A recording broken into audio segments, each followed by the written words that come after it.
be the highlight of the day right there. Bahama. That shot right there, that could have been the highlight of the day. But we'll see if the business jet comes out.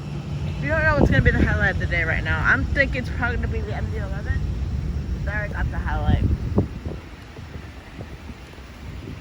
We got another Southwest Airlines flight.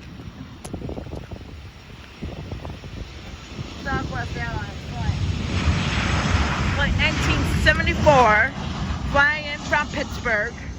A 737.